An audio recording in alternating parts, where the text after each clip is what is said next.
Welcome to news alert. M A I L foundation సమకూర్చిన 2.4 కోట్ల విలువైన 2 అత్యాధునిక ఎలక్ట్రికల్ బస్సు సేవలను రాష్ట్ర విద్య, ఐటీ, ఎలక్ట్రానిక్స్ శాఖల మంత్రి నారా లోకేష్ ఉండవల్లి నివాసంలో జెండా ఊపి ప్రారంభించారు. ఈ బస్సుల్లో ఒకటి మంగళగిరి బస్టాండ్ నుంచి ఎన్ఆర్ఐ జంక్షన్, డీజీపీ ఆఫీస్ మీదుగా ఎయిమ్స్ వరకు, మరొకటి మంగళగిరి బస్టాండ్ నుంచి ఎన్ఆర్ఐ జంక్షన్ మీదుగా పానకాల స్వామి గుడి వరకు నడుస్తోంది. ప్రయాణికులకు ఉచిత సేవలు అందించే ఈ బస్సుల ప్రారంభ కార్యక్రమంలో ఒలెక్ట్రా, గ్రీన్ టెక్ లిమిటెడ్ ప్రతినిధులు, నేతలు పాల్గొన్నారు.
బీఆర్ఎస్ ఎమ్మెల్యే మాజీ మంత్రి హరీష్ రావు సీఎం రేవంత్ రెడ్డిపై మరోసారి విరుచుకుపడ్డారు. జనగాంలో మీడియా సమావేశం నిర్వహించిన ఆయన రేవంత్ రెడ్డికి పరిపాలనా దక్షత లేదని మండిపడ్డారు. రేవంత్ తెలంగాణకు గ్రహణంలా పట్టారని ఆగ్రహం వ్యక్తం చేశారు.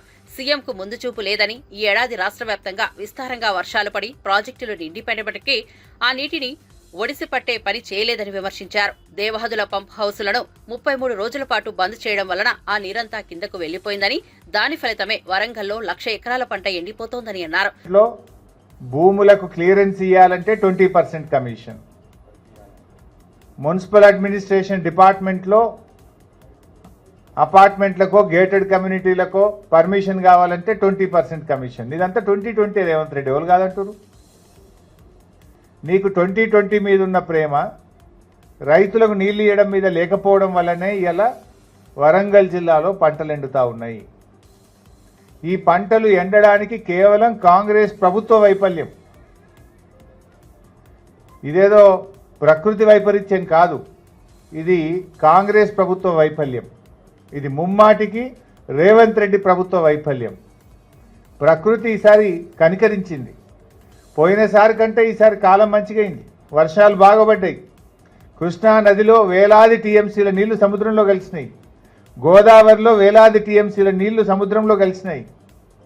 కేసీఆర్ ఉండగానేమో చుక్క చుక్కను ఒడిచిపెట్టిండు, రేవంత్ రెడ్డి ఏమో నీళ్లను వదిలిపెట్టిండు.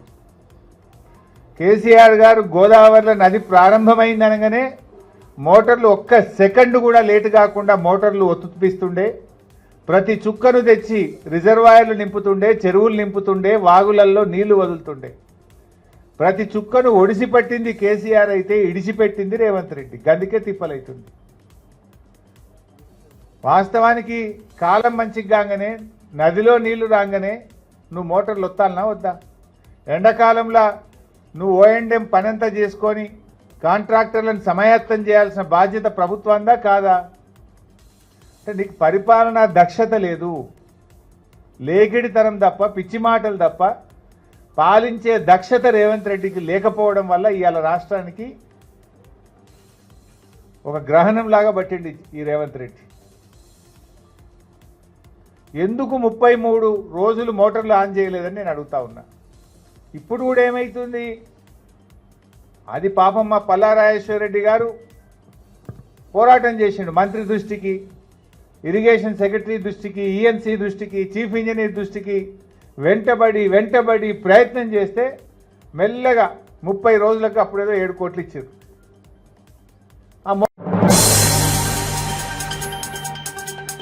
గత ప్రభుత్వం రైతులను మోసం చేసిందని, కేవలం 7,500 రైతు భరోసా పేరుతో ఇచ్చి మిగతా పథకాలు అన్ని ఆపేశారని ప్రభుత్వం విమర్శించింది. Soil testing, mechanization, drip subsidy, input subsidy అన్నింటినీ నిర్లక్ష్యం చేశారని ఆరోపించింది.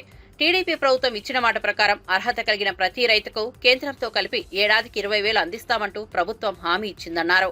లాస్ట్ 5 ఇయర్స్ ఒక సంవత్సరానికి 7,500 రూపాయలు రైతులకి ఇచ్చి మొత్తం ఆ డిపార్ట్మెంట్ అంతా క్లోజ్ చేశారు అధ్యక్ష.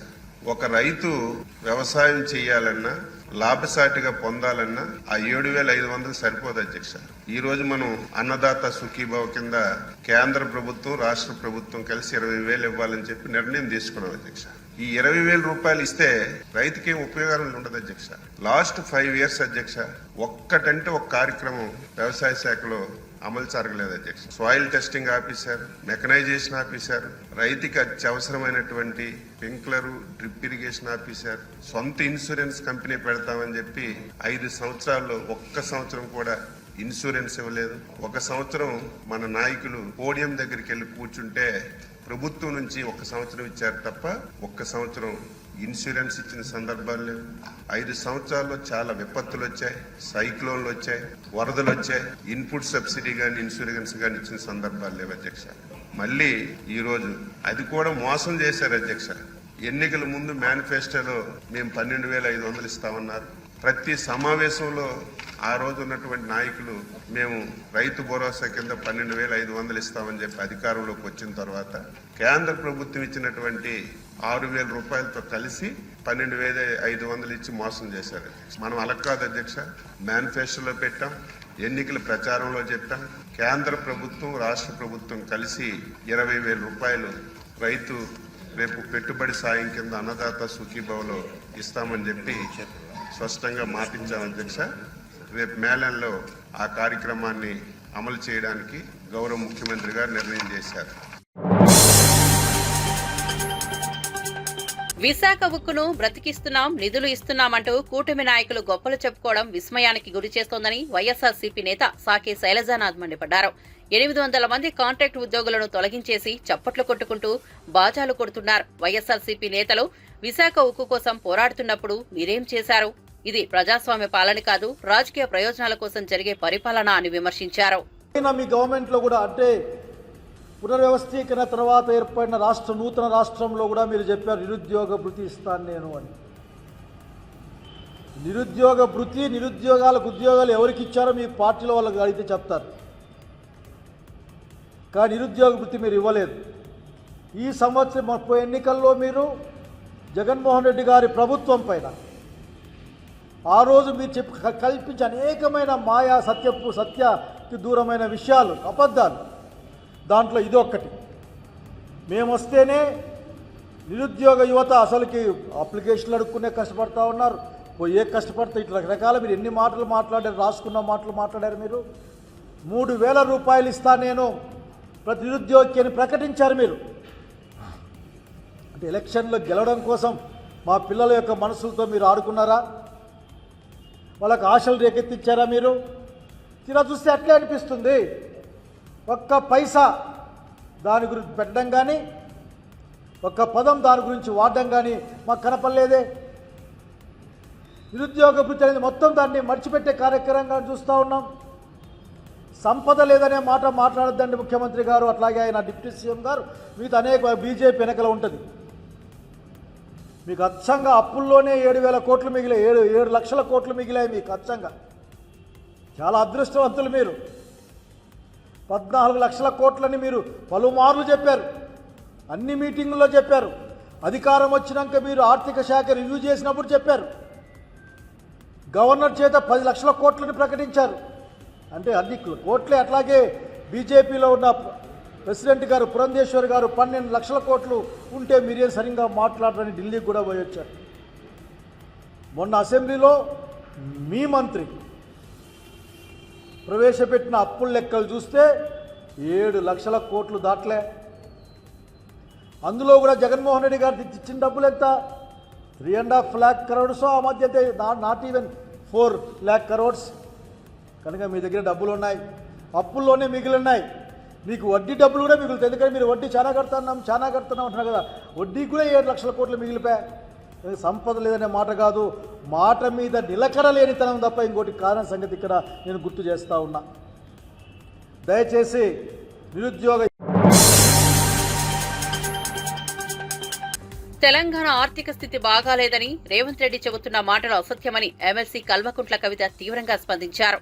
మా రాష్ట్రం అన్ని రంగాల్లో ఉన్నతంగా ఉందని చెప్పి పెట్టుబడులు రప్పించాలి, కానీ ఇసుమంత గౌరవం లేకుండా రేవంత్ రెడ్డి తెలంగాణను కించపరిచేలా అబద్దాలు చెబుతున్నారు. సంక్షేమ పథకాల అమలును తప్పించేందుకు దరిద్రపు మాటలు మాట్లాడుతున్నాడంటూ ఆమె మండిపడ్డారు. ఢిల్లీలో అయినా, అమెరికాలో అయినా, దుబాయ్లో అయినా, గల్లీలో అయినా, ఎక్కడైనా మా తెలంగాణ ఉన్నతంగా ఉంది, మా తెలంగాణ గొప్పగా ఉంది, మా తెలంగాణకు మీరు రండి అని ఆహ్వానించుకుంటూ 10 ఏళ్లు కేసీఆర్ గారు కష్టపడితే ఈ తెలంగాణ రాష్ట్రం అనేటటువంటిది భారతదేశంలో నంబర్ 1గా ఉజ్వలంగా సాగింది. అటువంటి రాష్ట్రాన్ని పట్టుకొని ఒక రాష్ట్రానికి ముఖ్యమంత్రి అయినటువంటి వ్యక్తి నిన్న ఢిల్లీలో కూర్చొని ఈ రాష్ట్రం బాగాలేదు, ఈ రాష్ట్రం ఆర్థిక పరిస్థితి బాగాలేదు అని చెప్పి అబద్ధాలు చెప్పిండు. మన కర్మ ఏంటంటే ఆయన మన ముఖ్యమంత్రి గారు కావడం. దాంతోనే ఏం జరిగింది, మొత్తం ఇవాళ దేశంలో ఉన్నటువంటి అన్ని పత్రికలు కూడా Telangana state is in a financial crisis చెప్పిండు ముఖ్యమంత్రి గారు అని చెప్పి తాటాకంత అక్షరాలతోని దేశవ్యాప్తంగా తెలంగాణ రాష్ట్రం యొక్క పరువు పోయినటువంటి పరిస్థితి. ఎంత బాధ అవుతుంది, ఒక తల్లి ఒక బిడ్డని కంటే ఎంత ప్రసవ వేదన పడుతుందో తెలంగాణ సమాజం అంత ప్రసవ వేదన పడితే వందలాది మంది బిడ్డలు చచ్చిపోతే వచ్చినటువంటి రాష్ట్రం తెలంగాణ రాష్ట్రం. ఆ రాష్ట్ర సాధనలో పాత్ర లేదు కాబట్టే మన ముఖ్యమంత్రి గారికి ఈ ఇసుమంతా కూడా నొప్పి కానీ బాధ కానీ తెలంగాణ రాష్ట్రం పట్ల గౌరవం కానీ లేదు. ఆర్బీఐ బాధాప్తా చెప్పింది, రేవంత్ రెడ్డి గారు లెక్కలు చెప్తే నేను నమ్మకపోతుండే, కానీ ఇది ఆర్బీఐ చెప్పిన లెక్క. దీని ప్రకారమే యావరేజ్గా 3,000 కోట్లు రాష్ట్ర ప్రభుత్వం ఖర్చు పెడుతుంది. అంటే మరి ముఖ్యమంత్రి గారికి ఈ లెక్క తెలియదా? ఎవరు ఖర్చు పెడుతున్నారు, ఇది ఎక్కడ ఖర్చు అవుతుంది, ఈ విషయం మీద ముఖ్యమంత్రి గారికి అవగాహన లేదా? మరి క్లారిటీ ఇవ్వాలి. ఎందుకంటే మీరు నేషనల్ మీడియాలో కూర్చొని ఒక ముఖ్యమంత్రి స్థాయి అయి ఉండి 500 కోట్లు కూడా నేను ఖర్చు పెట్టలేకపోతున్నా అని చెప్తున్నాను. ఎందుకు ఈ మాట చెప్పిండు ముఖ్యమంత్రి గారు అంటే, ఆ వ్యక్తి ఆ విలేకరు అడిగిండు, ఏమైనా మీరు మహిళలకు డబ్బులు ఇస్తామంటారు, రైతులకు ఇస్తామంటారు, ఉద్యోగాలు ఇస్తామంటారు, ఇవన్నీ చెప్పొచ్చిండ్రు, ఇన్ని సంక్షేమ పథకాలు చేపడతామని చెప్పొచ్చిరు కదా, మరి మీరు ఎందుకు ఇస్తలేరు మహిళలకు 2,500 అని అడిగితే అది తప్పించుకోవడానికి అప్పటికప్పుడు బయటపడడానికి ఏం చెప్తాడంటే 500 కోట్ల కన్నా ఎక్కువ ఖర్చు పెట్టడం నా దగ్గర డబ్బులు లేవు, మా రాష్ట్రం బాగలేదు, మా రాష్ట్రం ఫైనాన్షియల్ సిచ్యువేషన్ బాగలేదని చెప్పారు. ఇంతకన్నా దౌర్భాగ్యం ఉంటుందా? నీకు నికరంగా ఆదాయం 12,000 కోట్లు వస్తున్నాయి, 18,800 కోట్లలో 6,000 ఖర్చు పెట్టగా 12,000 కోట్లు మిగులుతున్నాయి, 3,000 కోట్లు ఆల్రెడీ మీరు స్పెండ్ చేస్తున్నారని ఆర్బీఐ లెక్కలు చెప్తుంది. ఇంత దౌర్భాగ్యం ఏందని చెప్పి నేను ముఖ్యమంత్రి గారిని నేను ప్రశ్నిస్తా ఉన్నా. దరిద్రం అనేటటువంటిది మన ఆలోచనలనే ఉంటుంది, తెలంగాణ రాష్ట్రంలో లేదు. తెలంగాణ రాష్ట్రాన్ని కేసీఆర్ గారు ఒక స్థాయి వరకు తీసుకొచ్చి నిలబెట్టిండ్రు. ఇప్పుడు దాన్ని మొత్తం పడగొట్టాలి, అదేం బాగలేదని చెప్పాలనే ప్రయత్నంలో మన సొంత రాష్ట్రాన్ని అవమానిస్తున్నటువంటి ముఖ్యమంత్రి గారి వైఖరిని ఈ సందర్భంగా నేను తీవ్రంగా ఖండిస్తా ఉన్నాను. పోలీసులు ఎమ్మెల్యే చెప్పాడనో అధికార పార్టీకి మెప్పు పొందేందుకు నిబంధనలు ఉల్లంఘిస్తే చూస్తూ సహించబోమని మాజీ మంత్రి చిలకలూరుపేట సమన్వయకర్త విడుదల రజని హెచ్చరించారు. రూల్స్ అతిక్రమించి ప్రవర్తించిన పోలీసులపై న్యాయ పోరాటం చేస్తామని హెచ్చరించారు. చట్టం ముందు నిలబెట్టి గుణపాఠం చెబుతామంటూ ఆమె స్పష్టం చేశారు.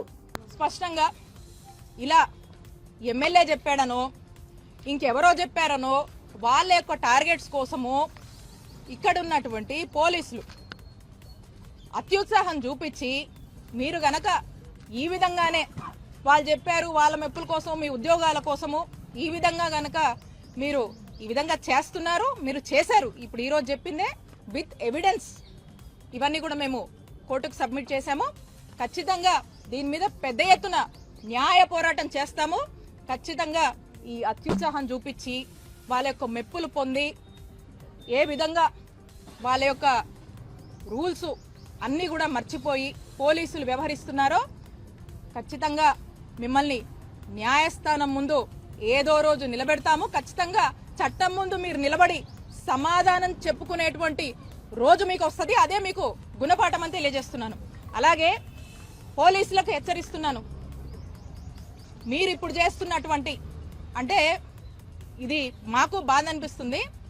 మాకు పోలీసుల మీద ఇన్స్టిట్యూషన్స్ మీద చాలా రెస్పెక్ట్ ఉంది, కానీ ఈరోజు వీటిని కూడా మ్యానిపులేట్ చేస్తూ మిస్లీడ్ చేస్తూ ఏదైతే పోలీసులు రాజకీయ మెప్పుల కోసం చేస్తున్నారో, ఏదైతే మీరు ఒక రోజంటూ మీకు వస్తుంది, అప్పుడు మీరు చట్టం ముందు నిలబడి సమాధానం చెప్పుకున్నటువంటి రోజు, ఆ రోజున ఒక్క క్షణం మీరు ఆలోచిస్తారు ఎందుకు అత్యుత్సాహానికి పోయి ఈరోజు ఈ పాపాలకు మేము పాల్పడ్డామో అని.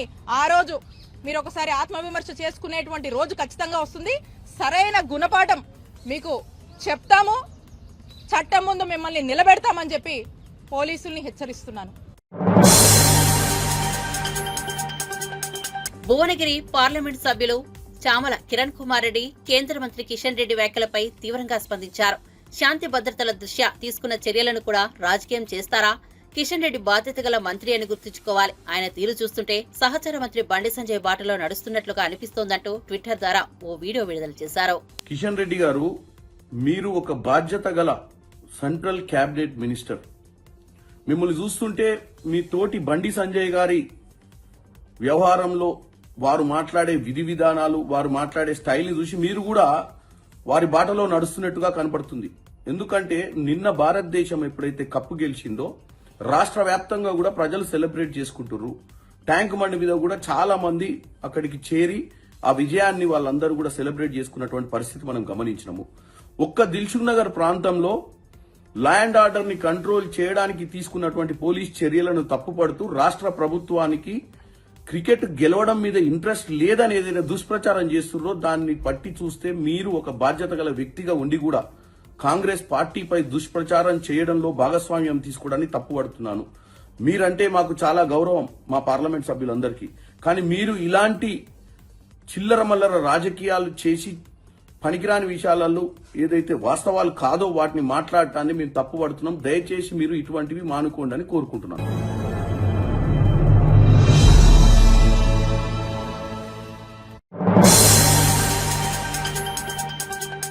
పాడి రైతుల నష్టాలపై ఈనాడు వార్తలు రాస్తున్నప్పటికీ గతంలో అదే విధానాన్ని అమలు చేసిన ముఖ్యమంత్రి వైఎస్ జగన్ పై తప్పుడు ప్రచారం చేసింది అని మాజీ మంత్రి సీదిరి అప్పలరాజు విమర్శించారు. ఇప్పుడు సహకార సంఘాలను ఏర్పాటు చేసి ప్రభుత్వమే ధర నిర్ణయించాలని సూచిస్తోందన్నారు. మరి జగన్ హయాంలో ఇదే పని చేసినప్పుడు ఎందుకు తప్పుపట్టారని ఆయన ప్రశ్నించారు. ఈనాడు వ్యవహారం పూర్తిగా ద్వంద్వ ధోరణి చూపుతోందని మండిపడ్డారు.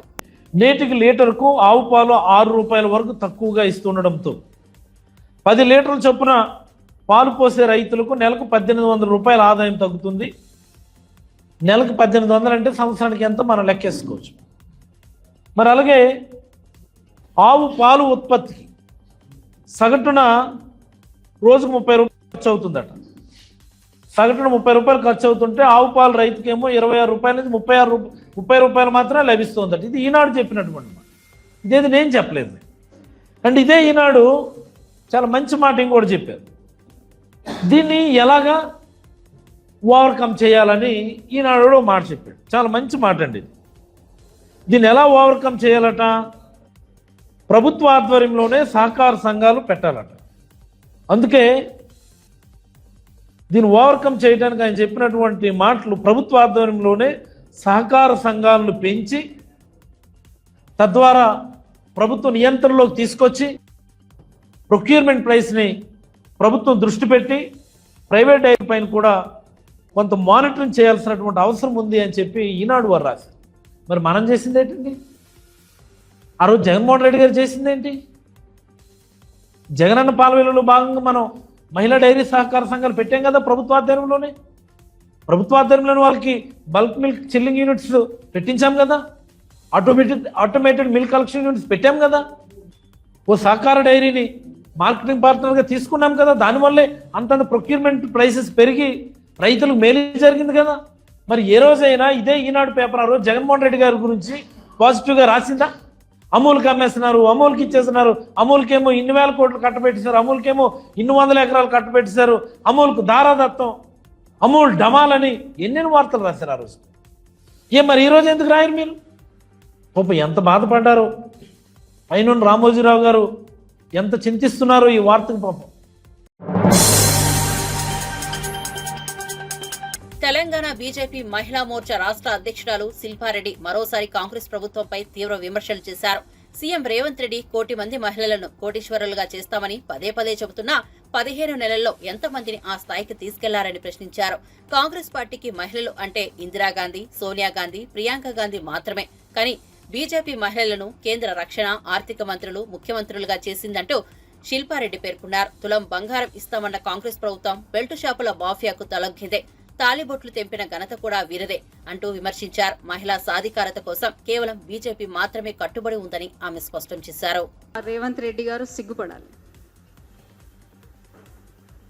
మొదటి తరంలో ఇందిరాగాంధీని అమ్మని చేసి ఎమర్జెన్సీ టైంలో ప్రజల్ని చంపించింది ఇందిరాగాంధీ.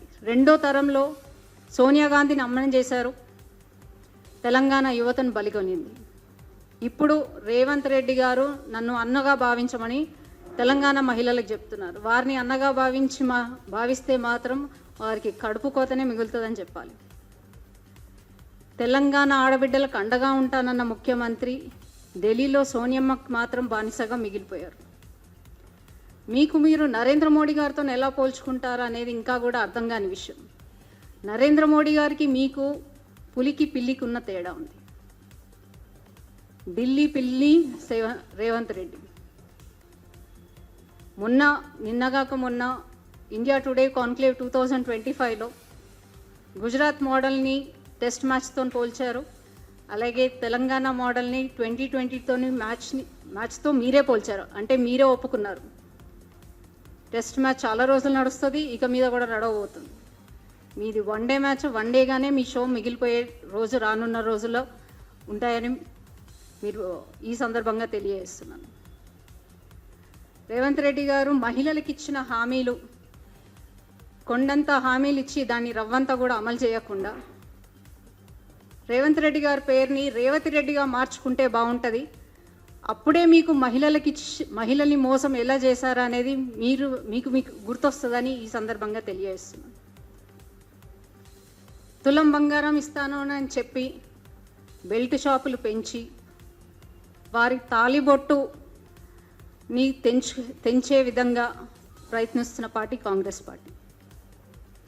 ఉచిత బస్సు ప్రయాణం పేరుతో రాష్ట్ర ఉచిత బస్సు పథకాన్ని కూడా కేంద్ర ప్రభుత్వం ఇచ్చిన ఎలక్ట్రిక్ బస్సులే ఇప్పటికీ కూడా ఉపయోగిస్తున్నారు. 2024 సంవత్సరానికి రాష్ట్రంలో రైతు మార్చి 12న వైఎస్ఆర్సీపీ స్టూడెంట్స్ యూనియన్ ఆధ్వర్యంలో యువత పోరు నిర్వహిస్తున్నట్లు రాష్ట్ర అధ్యక్షుడు పానుగంటి చైతన్య ప్రకటించారు. ఈ సందర్భంగా రాష్ట్ర వ్యాప్తంగా అన్ని జిల్లా కేంద్రాల్లో కలెక్టర్లకు మెమోరాండం అందించనున్నట్లు తెలిపారు. కూటమి ప్రభుత్వం అధికారంలోకి వచ్చినప్పటి నుంచి ప్రజా సంక్షేమాన్ని పక్కనబెట్టి కక్ష సాధింపులకే పట్టం కడుతోందన్నారు. ఇప్పటికైనా విద్యార్థుల ఆవేదనను పట్టించుకుని పెండింగ్ లో ఉన్న ఫీజు రియంబర్స్మెంట్, వసతి దీవెన బకాయిలు విడుదల చేయాలని డిమాండ్ చేశారు. యువత పోరు అనే మార్చి 12వ తారీఖున పెద్ద ఎత్తున అన్ని జిల్లా కేంద్రాల్లో కలెక్టర్ ఆఫీసులకి కలెక్టర్ గారికి మెమోరాండం ఇచ్చే కార్యక్రమం తీసుకోవడం జరిగింది. ఈరోజు కూటమి ప్రభుత్వం అధికారం వచ్చిన కాడి నుంచి ప్రజా సంక్షేమాన్ని వదిలేసి కేవలం కక్ష సాధింపు చర్యల పాలనగా కొనసాగుతూ ఉంది. అయ్యా చంద్రబాబు నాయుడు గారు, ఇప్పటికైనా విద్యార్థుల యొక్క ఆవేదన బాధ చూసి పెండింగ్లో ఉన్న ఫీజు రింబర్స్మెంట్ బాకీలు మరియు వసతి దీవెన వెంటనే విడుదల చేయమని కోరుతా ఉన్నాం. అంతేకాకుండా ఫీజు రింబర్స్ అందక ఒక పక్క పిల్లలు అటు సర్టిఫికెట్లు లేక అటు ఉద్యోగాలు వెళ్ళలేక ఎంతోమంది విద్యార్థులు ఇబ్బందులు పడతా ఉన్నారు. అంతేకాకుండా ఆత్మహత్యలు పాటుపడుతున్న ఘటన మనం చూస్తూ ఉన్నాం. ఇటీవల కాలంలో ప్రకాశం జిల్లాలో మనం చూసుకున్నట్లయితే అన్ని మీడియా కథనాల్లో వచ్చింది. ఫీజు రింబర్స్మెంట్ రాక ఫీజులు కట్టలేక ఒక విద్యార్థి పనికెళ్తున్న ఘటన ఎంతో ఆవేదన వ్యక్తం గురి చేసింది. అంతేకాకుండా మనం చూసుకున్నట్లయితే విజయవాడలో చైతన్య గోశాల క్యాంపస్లో జరిగిన ఘటన, అంతేవిధంగా అనంతపూర్లో శరణన విద్యార్థి ఆత్మహత్య. ఈరోజు మనం చూసుకున్నట్లయితే విశాఖపట్నంలోను, కర్నూలులోను, అదేవిధంగా అన్ని జిల్లాల్లో కూడా ఫీజులు కాలేజీలో ఒత్తిడి వల్ల పిల్లలు ఆత్మహత్యలు చేసుకుంటా ఉంటే ఈ కూటమి ప్రభుత్వం నిమ్మక నీరెత్తులుగా వ్యవహరిస్తున్న విషయం మనం అందరం చూస్తున్నాం. కేవలం ఈ కూటమి ప్రభుత్వం నిర్లక్ష్య కారణంగానే చదువు దూరమవుతున్న దుస్థితి ఇదంతా చూస్తుంటే విద్యార్థులపై చంద్రబాబు నాయుడు గారు కక్షపూరితంగా వ్యవహరిస్తున్నారని చెప్పేసి అర్థమవుతా ఉంది. చంద్రబాబు నాయుడు గారు కూటమి ప్రభుత్వం వచ్చిన తర్వాత అన్ని రంగాలతో పాటు విద్యా రంగాన్ని కూడా చాలా దారుణంగా దెబ్బతీయడం జరిగింది. ఇప్పటికైనా ఫీజు రింబర్స్మెంట్ మరియు వసతి దీవెన పెండింగ్లో ఉన్న బిల్లును వెంటనే విడుదల చేయకపోతే యావత్తు విద్యార్థులు తిరగబడే పరిస్థితి వస్తూ ఉంటుంది. అందుకనే ఈరోజు రేపు మార్చి 12వ తారీఖున జరగబోయే యువత పోరులో పెద్ద ఎత్తున ఈ యొక్క నిరసన కార్యక్రమం చేపట్టడం జరుగుతుంది.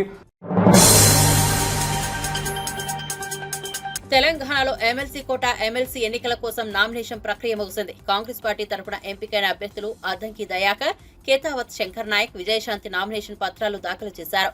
నామినేషన్ అనంతరం కాంగ్రెస్ నేత అద్దంకి దయాకర్ మీడియాతో మాట్లాడుతూ పలు ఆసక్తికర వ్యాఖ్యలు చేశారు. ఎమ్మెల్సీ అభ్యర్థుల ఎంపిక పట్ల కాంగ్రెస్ పార్టీ తీసుకున్న నిర్ణయాలపై పలు కామెంట్స్ చేశారు. రెడ్డి గారి ఆశీస్సులతో యావత్ కేబినెట్ డిప్యూటీ సీఎం గారు భట్టి గారితో పాటు యావత్ కేబినెట్ తో పాటు మా పిసిసి అధ్యక్షుడు మహేష్ కుమార్ గౌడ్ గారు నేతృత్వంలో మేమందరం కూడా ఇవాళ ప్రజాస్వామికవాదులం, సామాజిక న్యాయం కోసం పోరాడిన వాళ్ళం. తెలంగాణ ఉద్యమకారులకు మాకు కాంగ్రెస్ పార్టీ అవకాశం ఇచ్చింది. ఈ అవకాశం తెలంగాణకు మేము మళ్లీ పునరంకితమయ్యే అవకాశం మాకు కల్పించినట్టుగా భావిస్తున్నాం. ఈ రోజు మార్చి 10 మిలియన్ మార్చ్ జరిగిన రోజు మొట్టమొదటి తిరుగుబాటు బావుట, అప్పటి ప్రభుత్వం మీద తిరుగుబాటు బావుట వేసిన రోజు. మరి ప్రజాస్వామిక పద్ధతిలో తెలంగాణ ఇచ్చిన సోనియా గాంధీ గారే ఇలా మమ్మల్ని మళ్లీ తెలంగాణ కొరకు మీరు సర్వీస్ చేయమని పంపించిండ్రు. దాంతోపాటు ఇక్కడ ప్రభుత్వంలో ఉండడం వల్ల ఈ అవకాశం ఇచ్చిన ముఖ్యమంత్రి రేవంత్ రెడ్డి గారికి మా ప్రత్యేక కృతజ్ఞతలు. ఈ రోజు ప్రతి ఒక్కరు కూడా తెలంగాణనే కాదు తెలుగు రాష్ట్రాలు మొత్తం కూడా సంతోషపడుతున్న ఎన్నిక ఇది. మా జీవితంలో మాత్రం మర్చిపోలేని మరి మాకు అవకాశం ఇది. రేపు మాకు ఎన్నిక కూడా జరుగుతుందనే భావన ఉంది. ఈ తెలంగాణలో సామాజిక న్యాయ పునాదులకు కాంగ్రెస్ పార్టీ ఎంత చిత్తశుద్దితో ఉందో ఇంతకంటే ఎక్కువ తార్కాణం అక్కర్లేదు. కాబట్టి మేము ఈ రోజు తెలంగాణ ప్రభుత్వం చేసే అంశాలను, ప్రజల సమస్యలను పరిష్కారానికి మా గొంతును వినియోగించిన ఇన్ని రోజులు మేమే ఇప్పుడు పరిష్కరించే దిశకు మాకు అవకాశం కల్పించిన కాంగ్రెస్ పార్టీకి ప్రత్యేక కృతజ్ఞతలు తెలియజేస్తూ ఒక్కటి మాత్రం చెప్పగలం, తెలంగాణ ఎన్ని ప్రాణత్యాగాల పునాదుల మీద ఏర్పడిందో, తెలంగాణ సమాజం ఏం కోరుకుందో కాంగ్రెస్ పార్టీ అది అందించడానికి సిద్ధంగా ఉంది. ఈ రోజు రాహుల్ గాంధీ గారి నేతృత్వంలో జాతీయ స్థాయిలో ఏ విధంగా కాంగ్రెస్ పార్టీ రేపు భవిష్యత్తులో అధికారంలో రాబోతుందో, ఇక్కడున్న అధికారాన్ని కూడా ప్రజల కోసం మరొకసారి వినియోగించడానికి రేవంత్ రెడ్డి గారు చాలా కృషి చేస్తున్న వైనాన్ని గమనిస్తూనే మాకు అవకాశం కల్పించి ఈ రోజు మమ్మల్ని గౌరవించినందుకు, సుదీర్ఘకాల పోరాటం తర్వాత మాకు అవకాశం ఇచ్చినందుకు ప్రత్యేకించి నేనుగా అద్దంకి దయాకర్ గా ఉద్యమకారిణిగా మీకు తెలంగాణలో జరిగిన గ్రాడ్యుయేట్, టీచర్ ఎమ్మెల్సీ ఎన్నికల్లో కాంగ్రెస్, బీఆర్ఎస్ కుమ్మక్కై పనిచేశాయని బీజేపీ నేత మాజీ ఎమ్మెల్యే ఎన్వీఎస్ఎస్ ప్రభాకర్ ఆరోపించారు. దీపాదాస్ మున్షి ఇన్ఛార్జిగా ఉన్నప్పుడు కాంగ్రెస్, బీఆర్ఎస్ డూప్ ఫైట్ పెట్టేవి. ఇప్పుడు మీనాక్షి నటరాజన్ వచ్చిన తర్వాత అసలు పోటీనే లేదంటూ ఎద్దేవా చేశారు. సిపిఐ కాంగ్రెస్ కు తాకట్టు పెట్టిందే. రాష్ట్రంలో కాంగ్రెస్ పాలనపై ప్రజల్లో తీవ్ర అసంతృప్తి ఉంది. హామీలు అమలు చేయలేక చేతులెత్తేశారు. బీజేపీపై విమర్శలు చేసి ప్రజల దృష్టిని మరల్చాలని చూస్తున్నారని ఆయన విమర్శించారు. కుముక్కు రాజకీయాలకి పాల్పడినట్టుగా కనబడుతోంది. ఒకవైపున బీఆర్ఎస్ సంబంధించినటువంటి శాసనసభ్యులు కొంతమంది ఫిరాయించారు. ఆ ఫిరాయించిన శాసనసభ్యులని కాంగ్రెస్ పార్టీలో కలుపుకున్నామని ఒకరోజు, కలవలేదని ఇంకొక రోజు, కలిసే ఉన్నామని మరొక రోజు, ఈ రకంగా శాసనసభ్యులు కూడా ప్రకటిస్తూ వస్తున్నారు. ఇంకొక వైపున బీఆర్ఎస్ పార్టీ ఈ ఫిరాయింపుల పైన సుప్రీంకోర్టు వరకు కూడా కేసులు వేసింది. ఈ ఫిరాయింపుల పైన స్పీకర్ చేంబర్లో కూడా కేసులు ఎలాగో ఉన్నాయి, నడుస్తున్నాయి. అసలు ఈ శాసనసభ నుంచి శాసన మండలికి జరిగేటువంటి ఒక ఎన్నికల్లో ఈ ఫిరాయించిన శాసనసభ్యులని డిస్క్వాలిఫై చేయించడం కొరకు ఒక అవకాశం ఉండే, అది బీఆర్ఎస్కి ఒక అవకాశం ఉండే. అట్లాగే ఈ యొక్క ఫిరాయించినటువంటి వాళ్ళ యొక్క మద్దతు మాకే నిజంగా ఉంది అన్నటువంటి అంశాన్ని చాటడానికి కాంగ్రెస్ పార్టీకి కూడా ఒక అవకాశం ఉండే. కానీ వీళ్ళిద్దరు కుమ్ముక్కు రాజకీయాలకు పాల్పడటం వల్ల ఉత్తుత్తి కేసులు మేము వేస్తాము అని బీఆర్ఎస్, ఉత్తుత్తిగా నోటీసులు ఇస్తాము అన్నట్టుగా కాంగ్రెస్ వ్యవహరిస్తున్నటువంటి తీరుకి నిదర్శనం ఈ ఎమ్మెల్సీ ఎన్నికలు ఏకగ్రీవం అని చెప్పడానికి ఒక అవకాశం ఏర్పడ్డది అని చెప్పని నేను పేర్కొంటా ఉన్నా. ఇది ముమ్మాటికి బీఆర్ఎస్ కాంగ్రెస్ యొక్క కుమ్ముక్కు రాజకీయాలకి ప్రత్యక్ష నిదర్శనం అని చెప్పని నేను తెలియజేస్తా ఉన్నా. మేము మొదటి నుంచి చెప్తూ వస్తున్నాం. అది కాళేశ్వరం పైన విచారణ అయినా, ఫోన్ ట్యాపింగ్ సంబంధించినటువంటి అంశమైనా, డ్రగ్స్ యొక్క వ్యవహారం అయినా, ఓటుకి నోటుకి కేసుకు సంబంధించినటువంటి వ్యవహారం అయినా, ఈ ఇరు పార్టీలని